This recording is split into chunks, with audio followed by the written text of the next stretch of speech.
you're ready, we'll kick off with Gary from Sky Sports. Thanks, Dan. Hello, Mikel. Thanks for your time. It's a big weekend on Sky Sports, I'm sure you're aware. I wanted to build up to that with a NASA-style 10-to-1 countdown. It'll be quick, don't worry. Surprise me. So 10 games you weren't on the bounce, that's the 10. Okay. So Sunderland ended that run. Revenge tomorrow? Another opportunity to win, to be better than the opposition, and earn the right to win the game. That's it. If you do win, 9 points. That's the 9 ahead of Manchester City. Overnight, at least. Is that a big statement at this time of the season? The statement is that we do what we have to do, and it's going to be a really tough match. I think they've been in an incredible run all season and what they've been doing, so we know the complexity of the match. 8, the number of letters in Rosinia. Okay. You've been thinking about that all night, or your wife involved? Also 8 letters in encroach. Okay. He seems concerned about what he thought was a lack of etiquette before the Carabao Cup semi-final second leg. Do you think he's overreacting? I don't know. It's his opinion, and obviously we respect everybody. And at any point, one of the staff members went through that. We apologize, and that's it. It's very common in football, especially with the keepers, because they have to kick long balls and all that. So nothing there to comment. 7, Bukayo's squad number. Okay. How's his hip? His hip is getting much better. So yeah, hopefully very soon he will be with us. How long? Very soon, very soon. This weekend? Number 6, 6-7 is what my kids show me. 6-7. Let's do the 6-7. 6, the number of letters in timber. Oh no, he said. Yeah, the number of letters in Martin. Okay. And timber. How are they?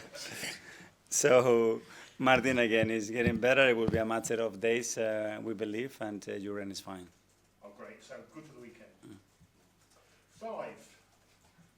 It was 5th time lucky in terms of getting through a big semi-final, and you're still in the big 4 competitions.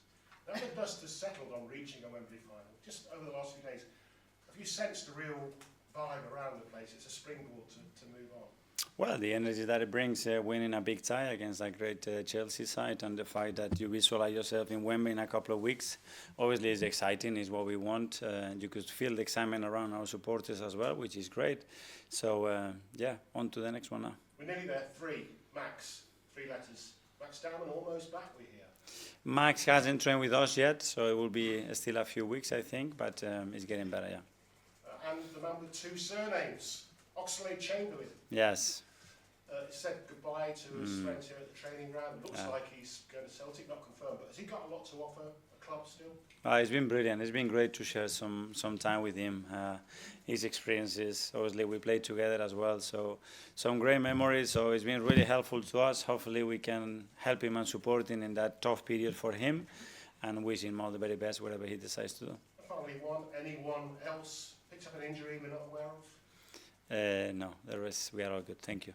You're the best one, the top one. Thank you. Thank you. Thanks, Gary. We'll go to Alex from the Premier League. Hi, Mikel. Hi.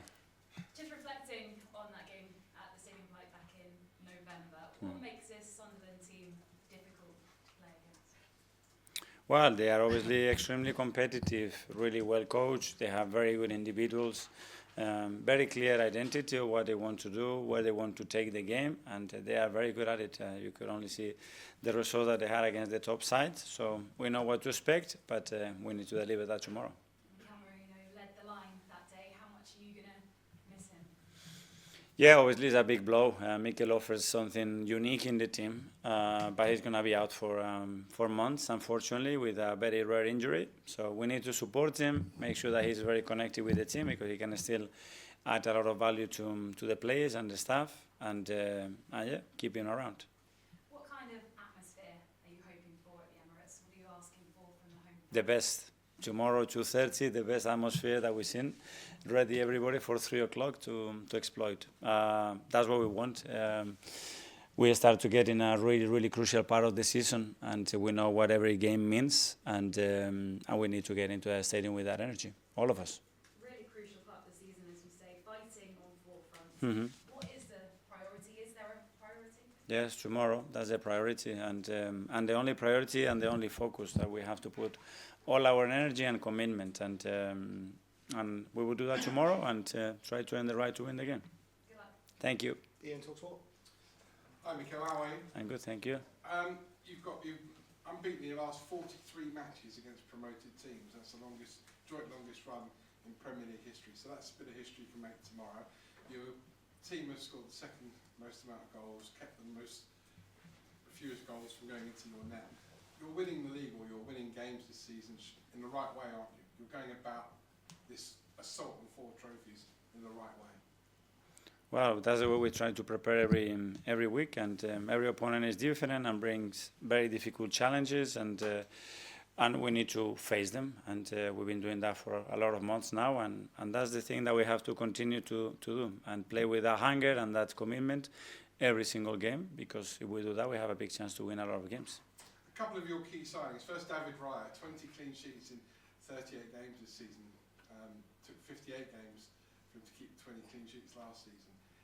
He's been pivotal to you. While a lot of people are focusing on the other end of the pitch, I'd argue he's been your most pivotal player. Well, obviously, when we are where we are, it's because the individuals are doing so well, and certainly David has been immense for us since he joined us this season. Again, I think he's gone to a different level, very stable, really, really consistent, and yeah, it's a key player for us, obviously. Key player for you, and you've spoken before about how you went against what some people thought by bringing him in. Another one, Kai Havertz, also a pretty good player for you, and we've seen that in the last couple of games. Yes, we are really happy to have him. Again, he offers something very different to the team, and to be able to mix it up, and for him to show the level that he's showing immediately after such a long injury, it's very impressive, so great. Just one last one I was thinking about with your answer about Liam Senior before. How important is it for managers to keep their calm, even before the games when they come out and watch the team warm up, but also use the right kind of body language and language as well? Because I think one thing that maybe Liam would probably look back on is the fact that he swore at a camera or with the camera around during that period. I mean, you've been doing this 6 years now. How do you keep yourself in check? I don't know. Sometimes it's difficult because you cannot be aware constantly about everything, and we are human beings and we react to things. So I think it's normal. But try to give the right example always, and if that's the intention, that's okay. Art from Athletic. Hi Mikel. Across the Premier League this season, I think it's the biggest share of goals from outside the box in 12 years. And with that increase, I think we've seen Zubimendi, Eze score a few for Arsenal this season. Last week you mentioned when you can't be, I guess, vertical when teams drop in, you have to take those shots. I'm just wondering, do you think that kind of increase in shots from outside the box is a reaction to how teams have started to play in recent years, and how do you view that kind of evolution? Well, yes. The more density there is inside the box, and the more contact there is, more difficult to score goals, especially in open play. So that's clear. So you have to find other ways, and I'm not surprised that number is increasing. The quality of the players as well is increasing. It happened in basketball, especially from 2s to 3s, and the stats were incredibly high. It's not that easy here to score because of the distance and the crowd that is around the goal. But yeah, it's another weapon to have. And for you as a player, you obviously scored quite a few goals from outside the box. If you were a player today, would you be doing the same? Would you take the same shots with all the talk around, like XG, for instance? Yeah. Would that be in your head, or would you still back this? I don't think you can be thinking about that. I mean, you are in the right position with the right timing, with the right angles in front of you. I mean, you have to take the shot. I mean, the objective has to be to score. If you have somebody else free next to it, yeah, probably pass it, depending on who it is, especially. But I mean, this is a football that you have to make decision in milliseconds, and you cannot be thinking certainly about, okay, they have 0.1 more expected goal chance to score from here. I cannot see that happening. Matt Yeah. from Slander. And Mikel, Declan and I spoke earlier this week about how important Gabriel Hines has been for you this season. He's obviously been there and done it in a Premier League title race. Has he become sort of even more important as the season's gone on, having had that experience? Yeah, but right from the beginning, we knew that Gabby was going to bring something very different to the coaching staff, and the players, and with the aims that we have at the club. It's someone that has done it in various countries, and obviously I have a really personal relationship with him, so I knew how he's going to fit in with his character within the team. So I'm very happy that the players are enjoying his company. What do you think the messages are that he is able to pass on, having sort of been there? The best one is the experience, because when you have lived something, you can talk, and the detail there, it's incredible, and the things that have been helpful, the things that they've not been so helpful, and try to support the players, and yeah, he's got a big role in that. Do you think it makes a difference from the player's perspective, hearing it from someone who sort of achieved what they want to achieve? Well, I think the players have huge respect for all the members of the staff, and everybody's unique with their experiences, all this because they've been with great managers as well, that they have one thing, so everybody's opinion is very valuable. How you transmit that and how you connect with the player probably is the most important thing. Tom from London. Hi, Mikel. Hi.